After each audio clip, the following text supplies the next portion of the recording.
श्रीराम समर्थ. श्री गणेशाला, शारदेला, समर्थ सद्गुरूंना वंदन करून क्षणभर नामस्मरण करू. श्रीमद देवी भागवत सारामृत कथेचे श्रवण करू. ओम ऐं ह्रीं क्लीं चामुंडाय विच्चे. ओम ऐं ह्रीं क्लीं चामुंडाय विच्चे. ओम ऐं ह्रीं क्लीं चामुंडाय विच्चे. ओम ऐं ह्रीं क्लीं चामुंडाय विच्चे. जगदंबा माता की जय. सर्वमंगल मांगल्ये शिवे सर्वार्थ साधिके शरण्ये त्र्यंबके गौरी नारायणी नमोस्तुते. श्रोते हो नमस्कार. श्रोते हो, सुतांची स्वारी शौनकादिक मुनींना महर्षी व्यासांची स्वारी जन्मेजयाला सांगत होती. जन्मेजया, महादेवांची तपश्चर्या लक्ष्मी मातेने केली आणि पुढे तस्यै दत्त्वा वरं शंभो कैलासं त्वरितो ययौ रम्यं देवगणैर्जुष्ट मप्सरोभिश्च मंडितम. लक्ष्मीला वर देऊन महादेवांची स्वारी कैलासावर गेली. गेल्या गेल्या त्यांनी चित्ररूप नावाच्या एका गंधर्वाला बोलावून घेतलं आणि त्याला वैकुंठात जाण्याची आज्ञा केली. त्याच्याबरोबर असा निरोप दिला की विष्णू परमात्म्यांकडे जाऊन त्यांची भेट घे आणि सांग त्यांच्या दुःखी पत्नीला त्यांनी ताबडतोब जाऊन भेटावं. माझा निरोप सांग. चित्ररूप निरोप घेऊन तातडीने गेला आणि वैष्णववीरांनी गजबजलेल्या वैकुंठात जाऊन दाखल झाला.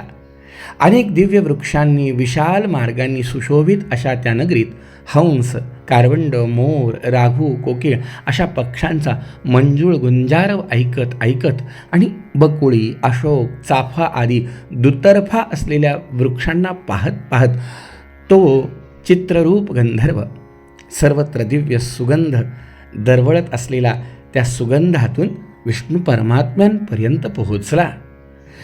चित्ररूप विष्णू परमात्म्यांच्या महाली पोहोचला. जय आणि विजय नावाच्या दोघा दंडधारी द्वारपाळांना प्रणामपूर्वक म्हणाला, अहो, तुम्ही जाऊन विष्णू परमात्म्यांना सांगा की महादेवांकडून मी त्यांच्यासाठी एक निरोप आणलाय.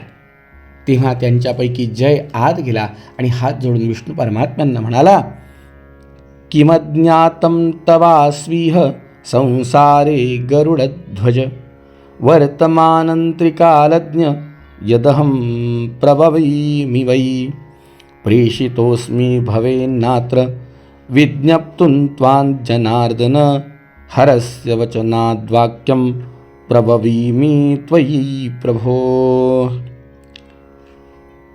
हात जोडून दूत म्हणाला, हे करुणाकरा केशवा, रमाकांता, भवानीपती महादेवांकडून एक चित्ररूप नावाचा गंधर्व तुमच्यासाठी निरोप घेऊन आलाय. त्याला दरवाजात थांबवलंय, तरी काय करावं सांगा.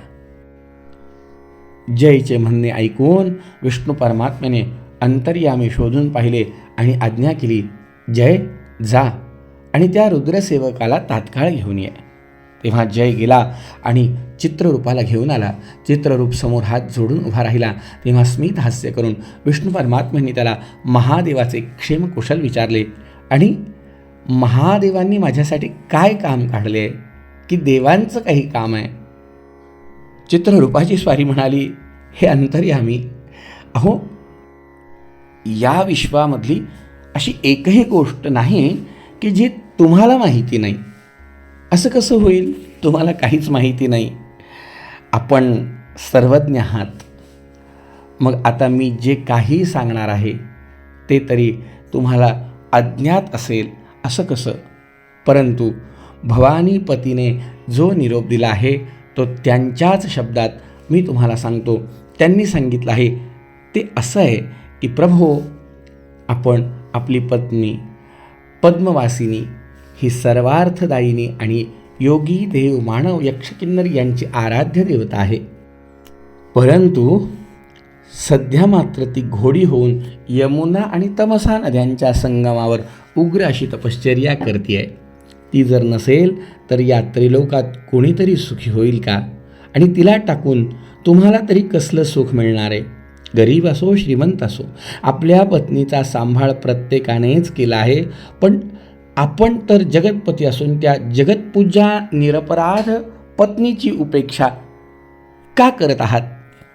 हे जगद्गुरू, मी तुम्हाला काय उपदेश करणार?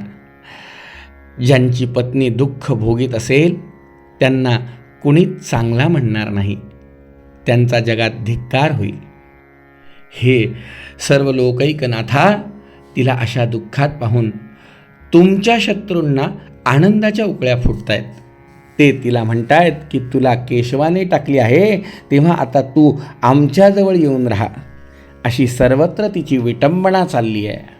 म्हणून हे विष्णू परमात्म्या, आपण रमेला स्वीकारून जवळ घ्या, तिला संतुष्ट करून सुखी व्हा.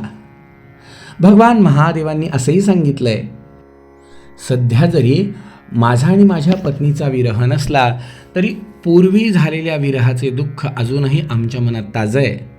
ज्यावेळी माझ्या प्रिय पत्नीने सतीने दक्षाच्या यज्ञात जाळून घेतलं होतं तेव्हाचं माझं दुःख मीच फक्त जाणू शकतो. खरोखर हे केशवा, अशी कुणावरही वेळ येऊ नये. त्या विरहातले दुःख आणि मानसिक यातना ज्या मी भोगल्या होत्या त्या मीच मनात दाबून ठेवतो, कधी उघडही करत नाही. दक्षाच्या यज्ञात माझी निंदा झाल्यामुळे तिने आपले जीवन संपवले. त्यानंतर अतिशय उग्र तपश्चर्या करून मी तिला गिरिजेच्या रूपात पुन्हा प्राप्त करून घेतली. हे मुरारी, आपल्या प्रेमळ पत्नीला सोडून 1000 वर्ष एकटा राहून तुम्हाला तरी काय सुख मिळणार आहे? आपण आत्ता जा आणि तिला समजावून परत घेऊन या. प्रभो, भवानीपती शेवटी म्हणाले की हे कंसारी, त्या लक्ष्मीविना कुणी क्षणभरसुद्धा सुखी होणार नाही. तर तुम्ही तात्काळ जा, घोड्याचं रूप घ्या, तिच्याजवळ राहा, मग तिला पुत्र झाला की तिच्यासह वैकुंठात या. हे ऐकल्यावर विष्णू परमात्म्यांची स्वारी या दूताला म्हणाली, ठीक आहे, मी भगवान भूतनाथाच्या सांगण्याप्रमाणे करेन. मग त्या दूताला त्यांनी निरोप दिला, स्वतः एका घोड्याचं रूप घेतलं आणि वैकुंठातून निघाले. जेव्हा विष्णू परमात्मा वैकुंठातून निघाले तो तडक लक्ष्मी जिथे होती तिथे जाऊन पोहोचले. तिने त्यांना पाहताच क्षणीच ओळखलं आणि ती त्यांच्याजवळ गेली. मग ती कामातुर असे दोघंही त्या ठिकाणी रममाण झाली. कालांतराने तिच्या पोटी एक पुत्र जन्मला. त्यावेळी विष्णू परमात्म्यांनी सांगितलं की प्रिये, आता हा घोडीचा देह टाकून पूर्वीचे रूप धारण करा. मग मीही आपले मूळ रूप घेतो आणि या मुलाला इथे सोडून वैकुंठात जाऊन राहूया. लक्ष्मी म्हणाली, हो, स्वदेह संभवं पुत्रं कथं हित्वा व्रजाम्यहम्. अहो अहो, ह्या पोटच्या गोळ्याला इथे कशी टाकून जाऊया? आपल्याच रक्तमांसांपासून उत्पन्न झालेल्या संततीचा त्याग करणं सोपं आहे का? अहो, हा अजून तान्हुला आहे आणि स्वतःला सांभाळण्यास असमर्थ आहे. त्याला अशा अनाथ अवस्थेत जर सोडून दिलं तर याचं काय होईल? तसं करण्यास खरोखरच माझं मन धजावत नाही. नंतर त्या दोघांनी आपलं मूळ रूप घेतलं आणि राजा विमानात बसले. देवांची स्तुती चालू झाली. नारायण चल जाऊ असे म्हणाले तेव्हा कमला बोलली, अहो, या बाळाला सुद्धा उचलून घ्या, कारण याला सोडून मला जाववत नाही. हा मला प्राणाहून प्रिय आहे आणि त्याचं रूप तर जर बघा, अगदी थेट तुमच्यासारखाच तेजस्वी आहे. मी याला बरोबर वैकुंठात घेऊन जाऊ इच्छिते. विष्णू परमात्मा तिची समजूत घालून म्हणू लागले, अगं प्रिये, तू काळजी नको करूस, मी याच्या रक्षणाची व्यवस्था केली आहे. पुढे पृथ्वीवर एक फार मोठं कार्य याच्या हाताने होणार आहे आणि याच्याच हातून पार पडणार आहे.